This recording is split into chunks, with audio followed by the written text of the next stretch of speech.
Assalamu alaikum everyone. My name is Mohammad Waleed bin Saad and I'm an officer of 47th Common. 2018 में मेरा CSS clear हुआ था and right now I am on training. तो मैंने कहा आज आप लोगों के साथ एक ऐसे टॉपिक पे बात हो जाए जो हमारे काफ़ी कॉमन हुआ है जब से PTI गवर्नमेंट जो है वो पावर में आई है. उसके अलावा भी हम शुरू से सुनते आए हैं कि इस टॉपिक के बारे में. तो मैंने कहा कि इसके लिहाज से अगर हमारे से CSS के पेपर्स में या PMS के पेपर्स में पूछा जाए तो हमारी एक बेसलाइन बनी हो, हमें कॉन्सेप्ट्स थोड़े क्लियर हों ताकि हम उसमें अच्छा परफॉर्म कर पाएँ. तो topic is corruption and accountability.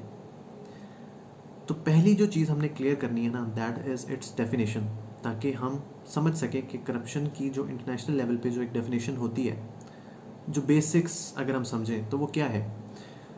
Corruption is basically the misuse of public office for personal gains. यानी कि कोई भी पब्लिक ऑफिस होल्डर किसी भी सीट को, अपनी अथॉरिटी को मिसयूज़ करके अपने फ़ायदे के लिए यूज़ करे. अब अपने फ़ायदे के लिए वो किस किस जगह भी यूज़ कर सकता है. वो फाइनेंशियल करप्शन कर सकता है, वो मॉरल करप्शन जो है वो कर सकता है, इंस्टीट्यूशनलाइज्ड करप्शन होती है इंस्टीट्यूशनल लेवल पे, जो कि बड़ी ऑर्गेनाइज्ड वे में की जाती है, पता नहीं लगने देते वो. तो इन चीज़ों को थोड़ा सा, जो इसके बैक एंड पे जो बात है वो यही है कि miss use of public office है, जिसको हमने टैकल करना है कि ये ना हो. हम इसके बाद अकाउंटेबिलिटी पे भी थोड़ी बात करेंगे. तो पाकिस्तान के लिहाज से जब हम देखते हैं तो सबसे पहली चीज़ हमने जो करनी है, एक एस्पिरेंट को पता होनी चाहिए, वो मिसकंसेप्शंस जो हमने बनाए हुए हैं रिगार्डिंग करप्शन वो एड्रेस करने चाहिए, ताकि हमें पता लगे कि बेसिक लेवल की चीज़ है क्या जिसको हमने पेपर के अंदर, और वैसे भी हमने जब इसको फाइट करना है तो हमें क्या चीज़ देखनी चाहिए. पहली बात जो हमारी मिसकंसेप्शन बनी हुई है एक मुल्क के अंदर, वो ये है कि it is a problem and a disease, जिसको हमने हेड ऑन जो है ना फेस करके हमने टैकल करना है. तो करप्शन के बारे में जो भी एक कंसेप्शन ये हम क्लियर कर लेते हैं कि it is not a disease, rather ये एक सिम्टम है बीमारी का जो हुई पड़ी है सिस्टम के अंदर. ये आपको वो बता रही है जिस तरह हमें बुखार होता है गला ख़राब होने की वजह से. तो बेसिकली हम गले को ठीक करेंगे ताकि हमारा बुखार जो है वो, हम उसकी भी मेडिसिन लेते हैं लेकिन हमारे गले के ऊपर ज़्यादा फोकस होता है कि हमारा वो गला ठीक हो जाए. तो इसी तरह it is merely a disease, ठीक है ना. It is symptom of a disease जिसको हमने ठीक करना है. पहला तो हमारा ये कॉन्सेप्ट क्लियर होना चाहिए कि जो पोसीदा निज़ाम हमें अपने इर्द गिर्द नज़र आ रहा है, ये उसका निकला हुआ एक ईवल है करप्शन जो हमें अपनी सोसाइटी में नज़र आता है.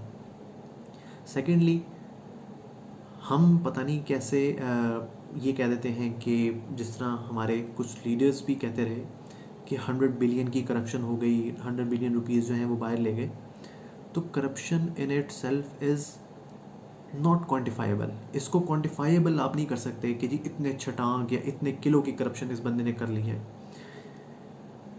इवन के इसका अंदाज़ा आप इससे कर लें कि जो सबसे बड़ा इदारा है दुनिया के अंदर, ट्रांसपेरेंसी इंटरनेशनल के नाम से, जो कि इसके ऊपर पूरा साल जो है वो इसकी रिपोर्ट बनाने में ही मेहनत करता है, वो जो अपने इंडेक्स को उसने नाम दिया हुआ है ना, that is corruption perception index, CPI. अब that index contains the word perception. इससे हमें क्या पता लगता है कि basically it is based on the perception of the individual. Her individual की परसेप्शन है ये.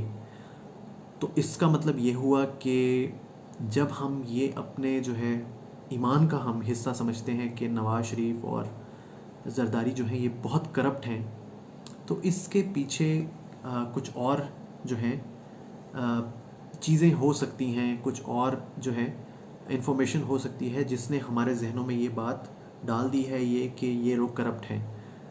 तो ये परसेप्शन है बेसिकली. इतना बड़ा इदारा जो है वो इसको अपने इंडेक्स में CPI कह रहा है, करप्शन परसेप्शन इंडेक्स. तीसरा जो मिसकंसेप्शन है कि मिलिट्री रूल्स के अंदर कम करप्शन होती है.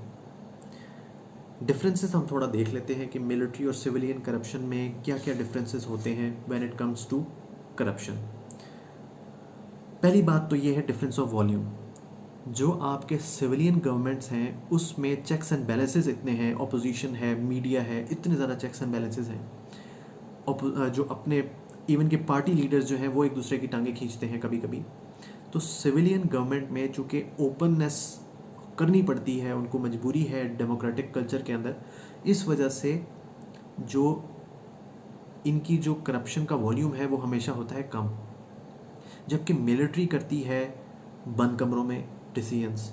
इन बंद कमरों में डिसीजंस की वजह से जो करप्शन का जो एक वॉल्यूम है that is more as compare to in the civilian government. Second जो बात है वो है नेचर की, डिफरेंस ऑफ नेचर। जो पॉलिटिशियंस जब करप्शन करते हैं ना, हमने कहा जी जरदारी सारा खा गया, असल में अगर हम पूरे सिस्टम में देखें तो वो बड़ी वाइड स्प्रेड होती है। डिफरेंट इदारों में डिफरेंट लोग बैठे हुए उस पूरे जो एक नेशनल किटी में से जो एक बजट आपके पास बचता है उसमें से जब नीचे बात जाती है, जो रिकवरी में किसी ने मसले कर दिए, वापडा जिस तरह कर रहा है, तो ये सिविलियन इदारों के अंदर, सिविलियन गवर्नमेंट्स के अंदर ये वाइड स्प्रेड होती है। जबकि मिलिट्री के दौर के अंदर ये फ्यू पॉकेट्स के अंदर ये पैसा जा रहा होता है। तो ये तो इसकी नेचर के अंदर फ़र्क हो गया। तीसरा है हर्डल्स। हर्डल्स के अंदर भी बहुत फ़र्क है। जिस तरह मैं पहले बात कर चुका हूँ कि there is a lot of hue and cry, बहुत ज़्यादा शोर गुल होता है in a civilian government. Opposition जो है वो चेक्स रखती है, जुडिशरी चेक्स रखती है। फिर जो आपके 300 बंदे बैठे हुए हैं उन्होंने इकोनॉमी के ऊपर डिसीजंस लेने हैं। पार्टी के अपने लोग जो हैं वो करते हैं। मीडिया जो है इटसेल्फ वो बहुत ज़्यादा क्रश करता है रूलिंग पार्टी को। तो इस तरह डिफरेंट जो है ना सेगमेंट्स ऑफ सोसाइटी से सबसे बड़ा जो चेक है एक पॉलिटिकल गवर्नमेंट पे वो होता है बैलेट बॉक्स का। हर 5 साल बाद इन्होंने नीचे आना है और इन्होंने आवाम से लेना है वोट।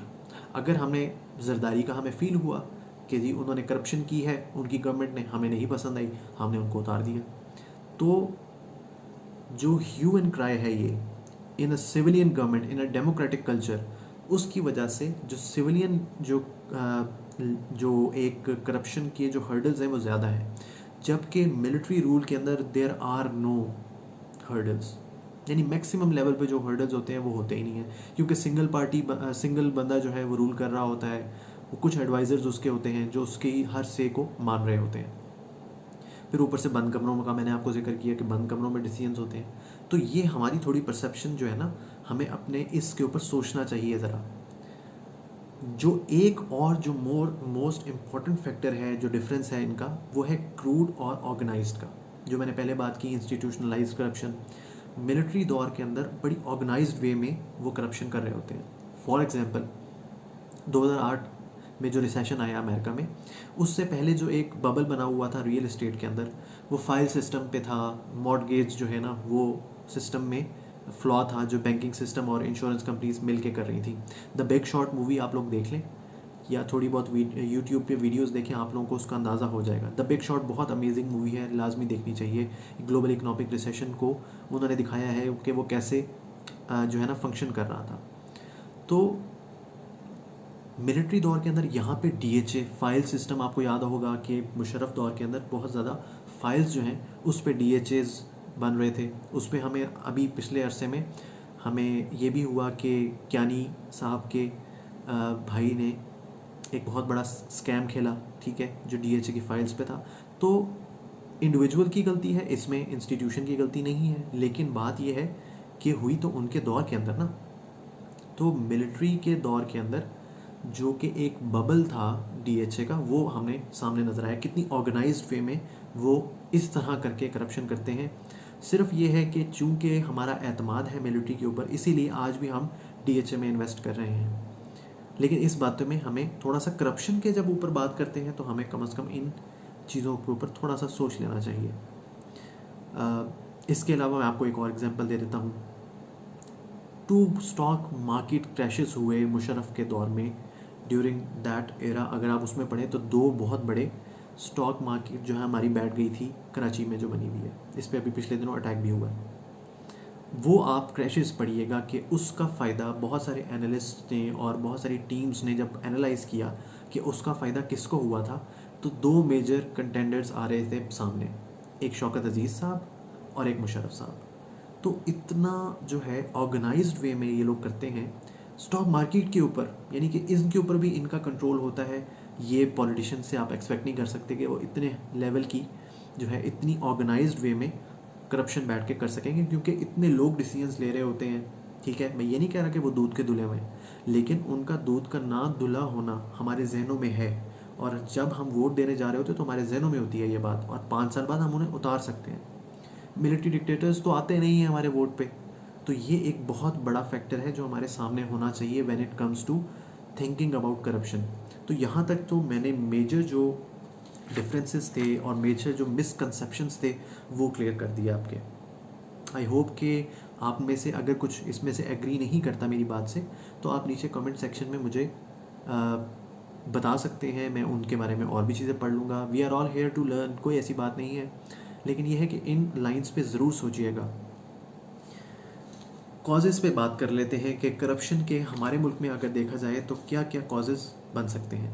अच्छा हाँ, जो मैं कह रहा हूँ ना कि क्रूड फॉर्म की करप्शन है, किक बैक्स ले लिए, ठीक है, सबके सामने बात हो जाती है, वापडा में जिस तरह हो रहा है सबके सामने बात आ जाती है, आप छुप नहीं सकते इस तरह की करप्शन से। तो civilian government basically kickbacks और इन पे काम कर रही होती है।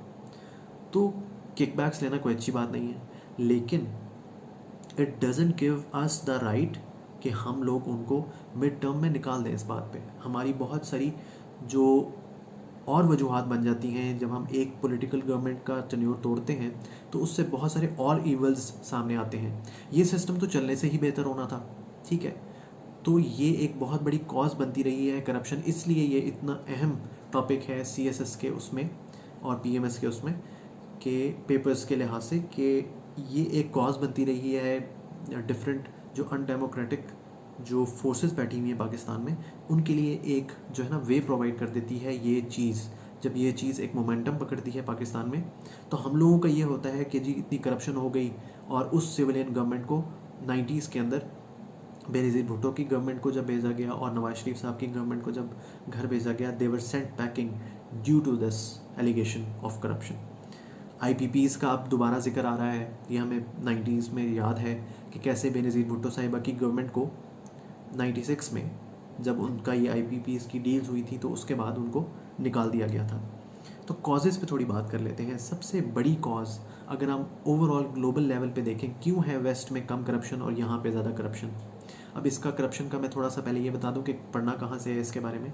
तो ट्रांसपेरेंसी इंटरनेशनल की जो रिपोर्ट्स हैं ओवर द ईयर्स,